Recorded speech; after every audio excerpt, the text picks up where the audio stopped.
Hello everyone, welcome to the class. और आज हम लोग पढ़ने वाले हैं एक्सेप्शन हैंडलिंग के बारे में कि एक्सेप्शन हैंडलिंग क्या होता है, उसको हम लोग कैसे यूज़ करने वाले हैं, प्लस उससे क्या क्या बेनिफिट आपको मिलने वाला है। तो चलिए स्टार्ट करते हैं। यहाँ पर एक प्रोग्राम लिखेंगे a इज इक्वल्स टू 10, ठीक है, बहुत छोटा सा चीज़, एंड a बाई यहाँ पर जीरो कर देते हैं। तो अगर a बाई जीरो करेंगे तो इन जनरल मेरे को क्या आना चाहिए, एरर आना चाहिए। ऑब्वियसली आ गया यहाँ पर एरर, राइट। उसके बाद फिर एक और प्रोग्राम लिखते हैं। लेट्स सपोज कि हम लोग यहाँ पर ट्राई करेंगे फाइल को ओपन करने का, ठीक है, फाइल को ओपन करने का test dot t x t, let's suppose test dot t x t यहाँ पर ट्राई करेंगे ओपन करने का, एंड इसको ट्राई करेंगे ओपन करने का इन अ रीड मोड।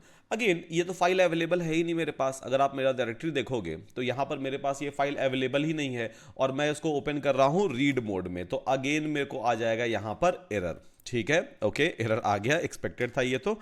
उसके बाद फिर चलिए यहाँ पर लिख देते हैं हम लोग प्रिंट, ठीक है, and this is my print, ठीक है, हमने ऐसा करके यहाँ पर लिख दिया। अब क्या होगा कि अगर यहाँ पर मेरा एरर आ गया, इस वाले लाइन में अगर मेरा एरर आ गया, ठीक है, तो वो आगे वाली लाइन को एग्जीक्यूट नहीं करने देगा जो भी कोड मैंने लिखा हुआ है इसके बाद, क्योंकि पाइथन जो है वो सिक्वेंशियल मोड में कोड आपका एग्जीक्यूट करता है line by line, line by line, line by line. अगर एक भी लाइन आपका फेल कर गया यहाँ पर तो आगे वाला लाइन जो है वो ऑटोमेटिकली ही फेल कर जाएगा। तो इसको हम कैसे हैंडल करें, क्योंकि रन टाइम में आपके millions and millions of line of code होंगे, लाख लाइन का, 2 लाख लाइन का, 10 लाख लाइन का आप कोड लिखोगे एक प्रोडक्ट को बनाने के लिए, एंड बहुत ज़्यादा हाई चांस है कि कहीं पर भी, क्योंकि कोड वाइज कोई इशू नहीं है इसमें, राइट। अगर आप सिंटेक्स देखोगे तो सिंटेक्स वाइज कोई यहाँ पर इशू नहीं है, बट इशू क्या है कि रन टाइम में जब ये ट्राई कर रहा है फाइल को रीड करने का तो वहाँ फाइल उसको नहीं मिला और इसीलिए क्या कर दिया, ये एरर दे दिया, right, file not found error. Code में तो कोई इशू था नहीं, तो कोड में इशू आप वैसे भी आपको फिक्स नहीं करना है यहाँ पर।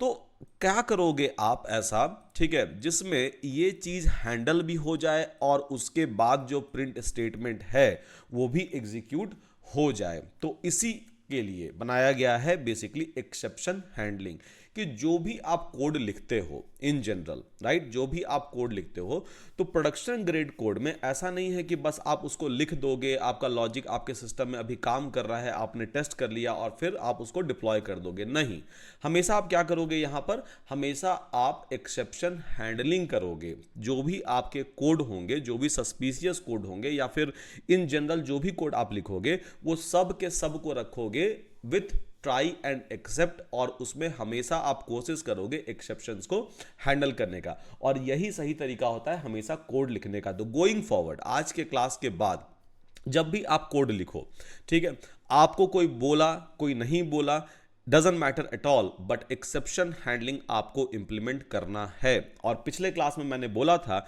लॉगिन पढ़ाते समय कि लॉगिन भी आपको यूज करना है। तो लॉगिन एंड एक्सेप्शन हैंडलिंग जो है वो बाय डिफॉल्ट अपने दिमाग में आप बैठा के रखिए कि कोई बोले या कोई ना बोले, टास्क मिला करना है, प्रोजेक्ट मिला उसको कर रहे हैं, आपको बाय डिफॉल्ट ये एक्सेप्शन हैंडलिंग इंप्लीमेंट करना है और लॉगिन भी इंप्लीमेंट करना है।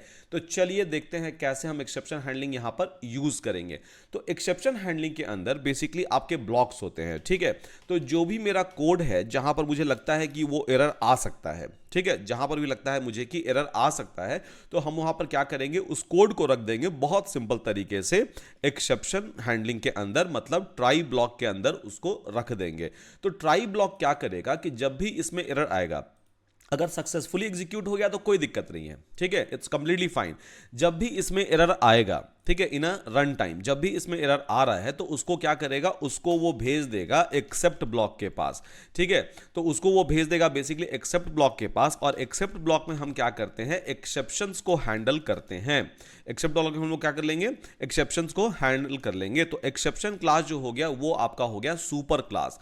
जो मेन क्लास है एक्सेप्शंस के, इसके अंदर बहुत सारे एक्सेप्शन है, जैसे कि डिवाइड बाय एरर आ जाएगा आपको, फाइल नॉट फाउंड एरर आ जाएगा आपको, उसके अलावा आपको बहुत सारे like attribute not found error आ जाएगा। तो इस तरह के बहुत सारे एरर्स जो हैं वो ऑलरेडी एक्सेप्शन क्लास के अंदर बनाए गए हैं, मतलब ये कैटेगरीज हैं। बट जो उसका सुपर क्लास है वो एक्सेप्शन है। तो अभी मुझे पता नहीं है कि कौन सा एरर आने वाला है, आईओ एरर भी आ सकता है, फाइल नॉट फाउंड एरर भी आ सकता है, राइट, और उसके बाद फिर एट्रीब्यूट नॉट फाउंड करके एरर भी आ सकता है, जीरो डिवीजन बाय एरर भी आ सकता है।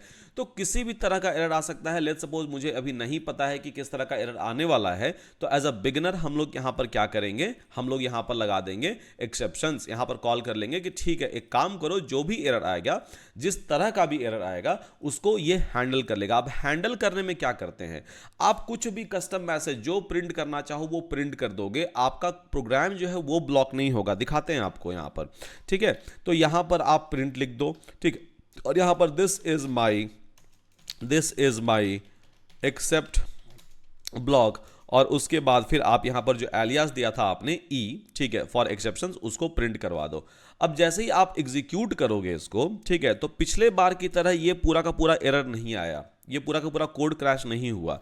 यहां पर क्या आया, यहां पर ठीक है कि this is my except block, this is my except block, और जो भी एरर था, ठीक है, जो भी एरर था वो फाइनल एरर यहां पर दे दिया। मतलब ये वाला मेरा फाइनल एरर था, ठीक है, तो यहां पर ये मुझे दे दिया। अब इससे हुआ ये कि इसके बाद आप कोई भी अगर कोड लिख रहे हो, a is equals to 4 + 5 print a, तो वो भी एग्जीक्यूट हो रहा है। मतलब ये कोड मेरा क्रैश कर गया, ठीक है, ये पूरा कोड फट चुका है मेरा, बट फिर भी, ठीक है, फिर भी उसके बाद मैंने जो भी चीजें लिखी हैं वो एग्जीक्यूट हो रही हैं। अब इसको भी आपको टेक्निकली रखना चाहिए था ट्राई ब्लॉक के अंदर ही, ट्राई एक्सेप्ट ब्लॉक के अंदर ही इसको भी आपको रखना चाहिए था। ऐसा नहीं कि इसको हम बस ऐसे ही छोड़ दें एंड रखें ही नहीं, ठीक है। तो बेसिकली इसको भी आपको रखना चाहिए था ट्राई ब्लॉक के अंदर ही। मतलब जो भी आप कोड लिखो उसको ट्राई ब्लॉक के अंदर आप रखते जाओ, रखते जाओ, रखते जाओ, ठीक है, एक ब्लॉक ऑफ कोड और एक piece of code try block के अंदर रखते जाओ। इवन जब आप फंक्शन इंप्लीमेंट करोगे तो वहां पर भी आपको ये मेक श्योर करना है कि आप ट्राई ब्लॉक लिखो और एक्सेप्ट ब्लॉक लिखो। ट्राई अगर वहां पर एरर जनरेट हुआ तो, और एक्सेप्ट उसको हैंडल करने के लिए, ठीक है। तो ये आ जाता है कॉन्सेप्ट आपका ट्राई एंड एक्सेप्ट का इनसाइड अ पाइथन। चलिए ये हो गया। अब इसी को, ये वाला जो ट्राई एक्सेप्ट है ना, इसको कॉपी कर लेते हैं यहां पर, और लेट्स सपोज कि इसको ओपन करते हैं इन अ राइट मोड। अगर यहां पर राइट मोड में ओपन करेंगे और उसके बाद फिर यहां पर लिखेंगे, ठीक है, यहां पर एफ डॉट अगर राइट कर दिए, सो एफ डॉट यहां पर अगर हमने राइट कर दिया, WRIT, एफ डॉट राइट अगर हमने यहां पर कर दिया और इसके अंदर कुछ भी टेक्स्ट डाल दिया कि right into my file, right into my file, ठीक है, राइट इनटू माय फाइल। अब यहां पर एग्जीक्यूट करेंगे तो कोई एरर नहीं आएगा, राइट, कोई एरर नहीं आएगा क्योंकि ये ओपन करेगा फाइल और उसके अंदर ट्राई करेगा इसको राइट करने का। तो अगर कोई एरर नहीं आता है तब जाएगा क्या एक्सेप्ट के अंदर? बिल्कुल नहीं, ठीक है। एक्सेप्ट के अंदर तभी जाएगा, मतलब इस ब्लॉक के अंदर तभी जाएगा वो, जब मेरा इशू आ जाएगा या फिर एरर आ जाएगा इनसाइड अ ट्राई ब्लॉक। अगर इशू नहीं आया, अगर एरर नहीं आया, तो ऑब्वियसली वो यहां पर नहीं जाने वाला है किसी भी तरह से। Keep always this things in a mind, क्योंकि कोई मतलब नहीं बनता है ना, एक्सेप्ट तो बनाया गया है उसको हैंडल करने के लिए। अगर एरर आया तो, अगर एरर नहीं आया तो कोड एग्जीक्यूट करते जाओ, ठीक है, but still you have to keep your code inside a try block. अब यहां पर जाकर अगर चेक करेंगे तो मेरा फाइल तो बन गया, बट फाइल के अंदर कोई डेटा नहीं है। तो आपको अगर याद होगा, मैंने पढ़ाया था आपको फाइल वाले क्लास में कि अगर आप यहां पर राइट कर रहे हो उसके बाद आपको क्लोज भी करना होता है, राइट। तो आप यहां पर अगर लिख दोगे एफ डॉट क्लोज, तो ऑब्वियसली ये क्या होगा, ये प्रॉपर तरीके से राइट हो जाएगा, ठीक है, ये प्रॉपर तरीके से राइट हो जाएगा। अब मैं जाके यहां पर चेक करूंगा तो राइट इनटू फाइल आ चुका है यहां पर, ठीक है, राइट इनटू फाइल आ चुका है। तो यहां पर हम लोग इस तरह से लिख सकते हैं।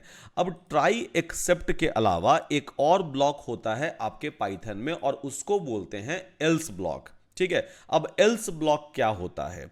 तो एल्स ब्लॉक वो ब्लॉक है जो कि एग्जीक्यूट करेगा अपने आप को अगर, ठीक है, again condition applied. Else block वो ब्लॉक है जो एग्जीक्यूट करेगा अपने आप को अगर ट्राई ब्लॉक सक्सेसफुली एग्जीक्यूट हुआ है। अगर ट्राई ब्लॉक मेरा क्रैश करके एक्सेप्ट में आया है तो एल्स ब्लॉक एग्जीक्यूट नहीं होगा। मतलब वैसा कोड जो हमको एग्जीक्यूट करवाना है इसके सक्सेसफुल होने पर, ठीक है। तो अब एफ डॉट क्लोज जो था, मतलब फाइल क्लोज हम कब करेंगे? जब वो राइट कर दे, ठीक है, मतलब कोई एरर यहां तक नहीं आए। तो यहां पर हम एक्सेप्ट के अंदर, एल्स के अंदर लिख सकते हैं कि एफ डॉट क्लोज। तो यहां पर भी अगर आप लिख दोगे तो कोई दिक्कत नहीं है, ठीक है। यहां पर भी अगर आप लिख दोगे तो ये सेम काम आपका कर जाएगा। और ये एल्स ब्लॉक कब एग्जीक्यूट होगा, चलिए प्रिंट में भी लिख देते हैं ताकि आप लोग के रेफरेंस के लिए ये सही रहे। So this will be executed once your try will execute without error. Okay, so ये वाला जो एल्स ब्लॉक है, ये एल्स ब्लॉक तभी एग्जीक्यूट होगा जब आपका ट्राई ब्लॉक सक्सेसफुली, ठीक है, सक्सेसफुली आपका एग्जीक्यूट हुआ है, तभी जाके एल्स एग्जीक्यूट होगा, अदरवाइज एग्जीक्यूट नहीं होगा। तो यहां पर आप देख सकते हो कि ये वाला एग्जीक्यूट करेगा पहले, तो फिर राइट के ऊपर आएगा। जब ये पूरा सक्सेसफुल हो जाएगा तब ये आ जाएगा एल्स के अंदर, फाइल क्लोज करेगा और फिर इसको प्रिंट कर रहा है। चलिए इसका एक और कॉपी बना लेते हैं और फिर से थोड़ा सा देखते हैं इसको। यहां पर मैं फाइल ओपन करूंगा इन अ राइट मोड, ठीक है, सॉरी इन अ रीड मोड। अब मैं यहां पर नाम दे दिया test1.txt। अब test1.txt मेरे पास अवेलेबल है नहीं, मेरे पास टेस्ट अवेलेबल है बट test1.txt बिल्कुल भी अवेलेबल नहीं है, ठीक है। तो अब यहां पर क्या होगा, ये कोड क्रैश करेगा मेरा, ठीक है, ये कोड जो है, ये कोड मेरा क्रैश कर जाएगा। अब जैसे ही ये वाला कोड क्रैश कर जाएगा यहां पर, ठीक है, जैसे ही ये वाला कोड क्रैश कर जाएगा तो इमीडिएटली कहां पर आ जाएगा, वो आ जाएगा एक्सेप्ट के अंदर, उसको ट्राई करेगा हैंडल करने का। ओके, ठीक है, आ जाएगा एक्सेप्ट के अंदर और उसको ट्राई करेगा हैंडल करने के लिए। तो अगर ये वाला क्रैश कर गया तो क्या मेरा कोड आएगा एल्स ब्लॉक के अंदर? बिल्कुल भी नहीं आने वाला है। चलिए देख लेते हैं एग्जीक्यूट करके। तो यहां पर आप देखोगे कि ये वाला कोड क्रैश किया और आया यहां पर this is my except block, this is my except block, and ये वाला एरर आया था, नो सच फाइल और डायरेक्टरी, ये एरर आया था। अब ये अगर एरर आ गया तो आप देखोगे एल्स ब्लॉक एग्जीक्यूट नहीं हो रहा है, मतलब अगर एक्सेप्ट एग्जीक्यूट कर रहा है तो एल्स के ऊपर बिल्कुल भी नहीं आएगा, ठीक है, बिल्कुल भी नहीं आएगा, किसी भी तरह से यहां पर नहीं आने वाला है। तो इस तरह से आपका जो है एल्स ब्लॉक काम करता है। At any point of a time else block जो है इस तरह से काम करता है, ठीक है। तो ट्राई समझ में आ गया हम लोगों को, एक्सेप्ट ब्लॉक समझ में आ गया, एल्स ब्लॉक समझ में आ गया, कौन सा कोड कहां पर रखेंगे वो समझ में आ गया। अब ट्राई के अंदर भी ट्राई हो सकता है, एक्सेप्ट के अंदर भी आप ट्राई लिख सकते हो, एल्स के अंदर भी आप ट्राई लिख सकते हो, मतलब हायरार्की के ऊपर कोई दिक्कत नहीं है। आप कितने भी लेवल तक जाकर उसके अंदर कोड के अंदर कोड के अंदर कोड और कोड के अंदर कोड लिख सकते हो, आपको कोई भी इशू नहीं आएगा किसी भी तरीके से, ठीक है। ओके, चलिए उसके बाद एक और ब्लॉक होता है, 4 ब्लॉक ही होते हैं वैसे, तो ज्यादा आपको पढ़ाई वैसे भी नहीं करनी है, यहां पर ज्यादा से नहीं सीखना है, ठीक है। 4 ब्लॉक होते हैं। तो चलिए चौथा ब्लॉक के बारे में जानते हैं कि चौथा ब्लॉक क्या होता है। तो चौथा ब्लॉक जो होता है उसको बोलते हैं बेसिकली हम लोग फाइनली ब्लॉक, ठीक है। तो यहां पर हम एक फाइल ओपन करेंगे, ठीक है, हम लोग यहां पर फाइनली एक फाइल ओपन कर देते हैं, लेट्स सपोज test2.txt। अब किस में ओपन करेंगे, तो लेट्स सपोज कि हम ओपन कर देते हैं राइट मोड में इसको, और उसके बाद फिर f.write यहां पर करते हैं, ठीक है, f.write यहां पर करते हैं और ट्राई करेंगे कुछ लिखने का, ठीक है। तो राइट समथिंग ऐसा कुछ करके लिख देते हैं, राइट समथिंग, ओके, ठीक है। उसके बाद फिर एक ब्लॉक लिख लेते हैं फाइनली, ठीक है, फाइनली करके एक ब्लॉक यहां पर लिख लेते हैं और उसके बाद फिर यहां पर हम प्रिंट करा देते हैं कि finally will execute itself in any situation, ठीक है, एग्जीक्यूट। अब क्या होगा कि ट्राई ब्लॉक तो मेरा सक्सेसफुल होगा यहां पर, क्योंकि ट्राई ब्लॉक के अंदर लिखा हुआ है राइट मोड में फाइल को राइट करने के लिए, तो ऑब्वियसली ये सक्सेसफुल होगा, ठीक है।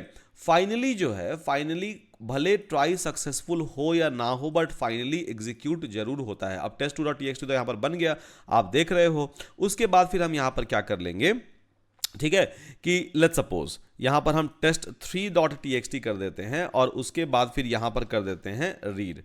अब यहां पर देखोगे कि मेरा एरर आ चुका है। क्यों एरर आ चुका है? क्योंकि हमने यहां पर फाइल ओपन किया है रीड मोड में, ठीक है, रीड मोड में, और हम ट्राई कर रहे हैं राइट करने का। तो रीड मोड में ओपन तो किया है, यहां पर ये फाइल अवेलेबल नहीं है, ठीक है। हमने क्या किया है, हमने न्यू फाइल का नाम दे दिया है, तो फाइल ही अवेलेबल नहीं है, उसको हम ओपन कर रहे हैं रीड मोड में और उसके बाद फिर यहां पर राइट भी कर रहे हैं। अब क्या हो जाएगा, अब यहां पर आएगा एरर। अब एरर हैंडल करने के लिए कौन चाहिए मेरे को एक्सेप्ट, ठीक है, बट हमने एक्सेप्ट लिखा है क्या? बिल्कुल नहीं लिखा हुआ है, ठीक है। और फाइनली लिखा हुआ है, तो फाइनली जैसा कि मैंने बोला कि फाइनली तो हमेशा ही एग्जीक्यूट होगा in any situation. Finally will try to execute itself, तो फाइनली अपने आप को एग्जीक्यूट कर रहा है। जो भी आप लिखो फाइनली एग्जीक्यूट होना ही होना है, फेल भी करेगा फिर भी फाइनली, तो मतलब वैसा कोड जिसको मुझे एग्जीक्यूट करना ही करना है, जैसे कि डेटाबेस कनेक्शन हम ओपन करते हैं गोइंग फॉरवर्ड, ठीक है, तो उसको मुझे क्लोज करना ही करना है, भले मेरा डेटा वहां से आए नहीं आए, वहां पर एरर आ जाए, बट मुझे कनेक्शन क्लोज करना ही होता है वहां पर, या वैसा काम जो मुझे करना ही करना है, भले ये कोडिंग ब्लॉक फेल हो, पास हो, डजंट मैटर एट ऑल। तो यहां पर हम लोग फाइनली के अंदर उस कोडिंग ब्लॉक को लिख देंगे। तो देखिए फाइनली एग्जीक्यूट हुआ, मैंने एक्सेप्ट नहीं लिखा था तो यहां पर हैंडल नहीं किया, बट स्टिल फाइनली एग्जीक्यूट हो रहा है। ठीक है, तो इस तरह से आपका चौथा ब्लॉक जो है वो आ गया फाइनली। तो try, except, finally and else, ये सारे के सारे चीज आपको हमेशा ही लिखने होते हैं, और ये 4 ब्लॉक जो है ये 4 मेजर ब्लॉक होता है इन एक्सेप्शन हैंडलिंग। तो गोइंग फॉरवर्ड जब ज्यादा इन डिटेल, इन डेप्थ में हम लोग जा रहे होंगे, ठीक है, एक्सेप्शन हैंडलिंग को एक्सप्लोर कर रहे होंगे, तो ऑब्वियसली इन सारे के सारे चीजों का mixture, combinations, each and everything will try to explore. But अभी के लिए ये चारों ब्लॉक जो है उसको जान के रखिए, ठीक है, कि ट्राई क्या होता है बेसिकली, एक्सेप्ट क्या होता है मेरे लिए, एल्स क्या होता है, और फाइनली क्या होता है, ताकि हम लोग अगले आने वाले क्लास में इसको बेहतरीन तरीके से इंप्लीमेंट कर सकें और इसमें बहुत सारे परमुटेशन कॉम्बिनेशन जो हैं उसको हम लोग देख सकें। ठीक है, तो with that thank you so much. इसको बहुत अच्छे से और करेंगे, बहुत सारे एग्जाम्पल्स देखने बाकी हैं, अभी आपके बहुत सारे चैप्टर्स बाकी हैं इनसाइड एक्सेप्शन हैंडलिंग, तो सारे चीजों को वन बाय वन हम लोग देख रहे होंगे। But yes, till then thank you so much, take care everyone and keep practising.